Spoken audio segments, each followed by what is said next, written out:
130वां संविधान संशोधन विधेयक पेश हुआ। उस विधेयक के प्रावधानों से भी आप सब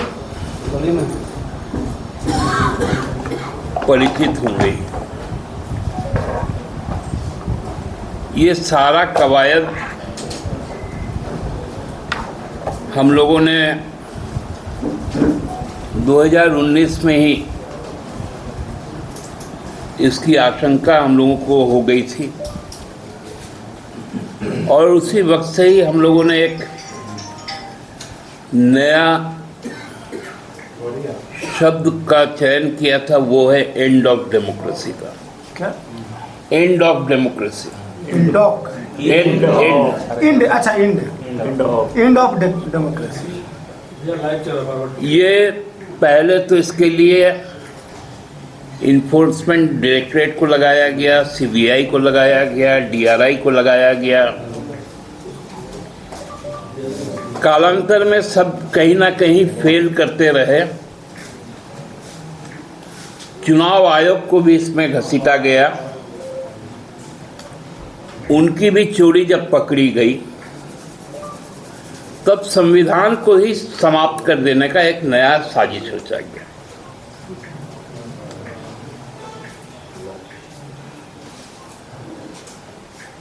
देश को अब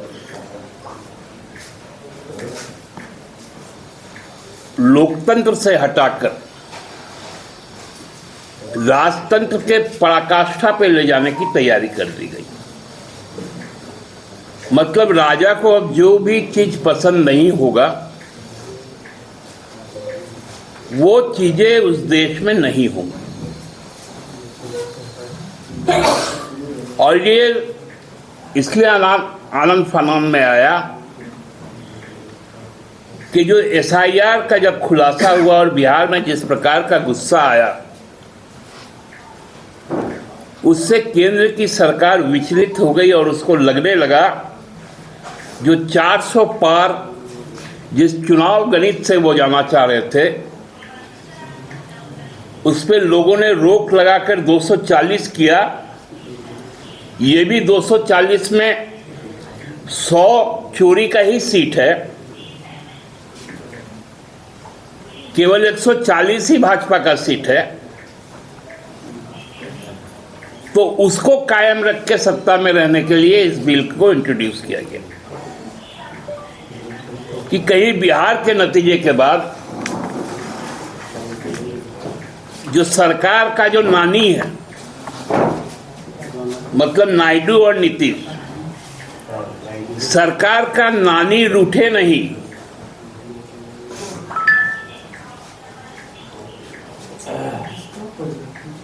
आंध्र प्रदेश के मुख्यमंत्री पर के माथे को निशाने पर ले लिया गया।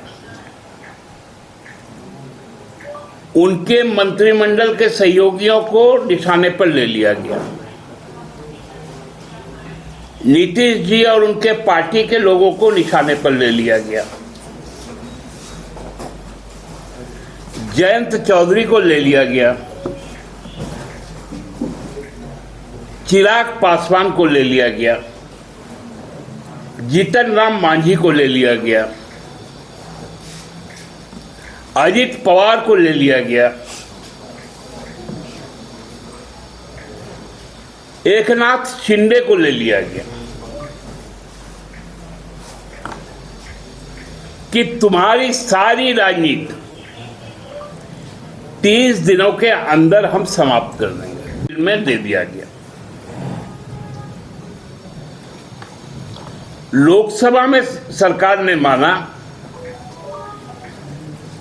कि जो 1729 जो राजनीतिक विरोधियों पर जो ईडी और सीबीआई का कार्रवाई हुआ, उस पे मात्र 2 केस पे कन्विक्शन हुआ और वो दोनों केस भी झारखंड का ही, एक एनोस जी का, एक हरिनारायण जी का।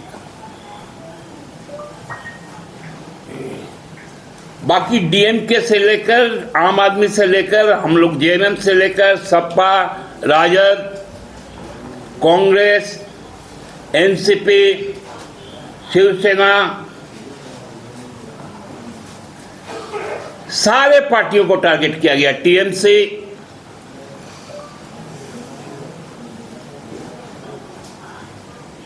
तो अब ये एकमात्र रास्ता रह गया था कि हम आपको पकड़ेंगे, जेल में डालेंगे, आपकी राजनीति समाप्त।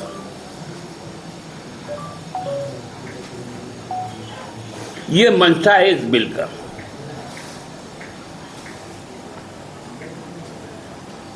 झारखंड मुक्ति मोर्चा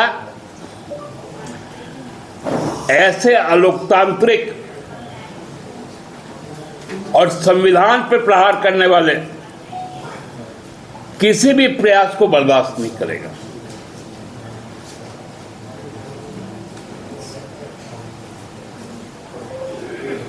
कल बड़ी हंसी आया जब गृह मंत्री जी ने कहा कि राजनीतिक शुद्धता के लिए और सीबीआई ने 35 ऐसे लोगों पर मुकदमे दर्ज किए जो पूर्व में भाजपा में नहीं थे, चाहे नारायण राणे हो, अजीत पवार हो, नवीन जिंदल हो और भी कई, माधवराव सिंधिया हो। लेकिन जैसे वे भाजपा में आ गए सारे मामले खत्म हो गए, हेमंत बिश्व शर्मा सहित, मुकुल राय सहित। ये राजनीतिक शुद्धता की बात की है गृह मंत्री जी। मतलब विपक्ष में हमसे मत रहो, चोरी करो, लूटो, भ्रष्टतम आचरण में लिप्त हो जाओ, लेकिन भाजपा में आ जाओ।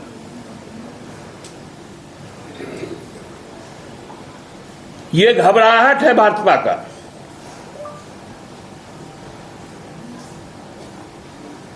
झारखंड से जो हवा चला, बिहार में जो स्थिति है, बंगाल जिस प्रकार से तैयार बैठा है, उस पे अंतिम किल उत्तर प्रदेश में ठुकाएगा, उसकी घबराहट। क्योंकि इसके बाद सारे लोग जेल जाने वाले हैं।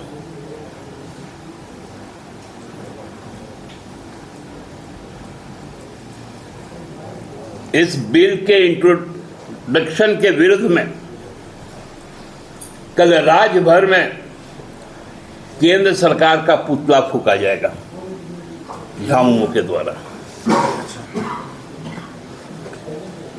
नहीं है, अनैतिक चीजों की करने की एक नैतिक तैयारी है। अच्छा, अनैतिक को करने की नैतिक तैयारी।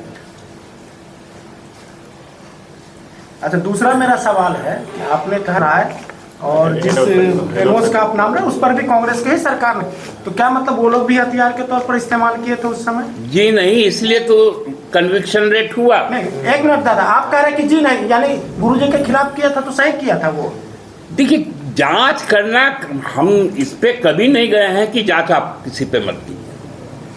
किसी पे कोई संदेह है तो आप जांच कीजिए। तो यह तो वही बात है कि कांग्रेस ने सही की है, कांग्रेस ने सही इस्तेमाल किया। तो आप सुनील जी, कांग्रेस के जो यूपीए शासन में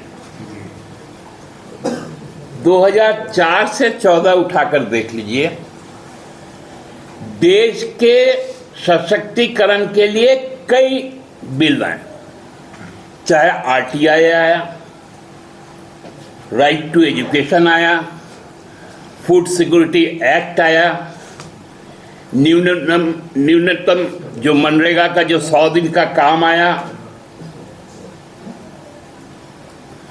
लेकिन 14 के बाद से देख लीजिए, आरटीआई समाप्त हो गया, यूएपीए लाए, सीएए लाए, ईडी का दुरुपयोग बढ़ा दिए, इलेक्ट्रल बॉन्ड लेके आए, कॉरपोरेट टैक्स में छूट दिए, डिमोनेटाइजेशन किए, प्राइवेटाइजेशन किए। आपने लोकतंत्र को मजबूत करने के लिए यूपीए सरकार के 10 साल ले लीजिए और एनडीए शासन के 10 साल को ले लीजिए। आपने किसान विरोधी बिल लाया, भूमि अधिग्रहण विरोधी बिल लाया, फॉरेस्ट राइट लिए।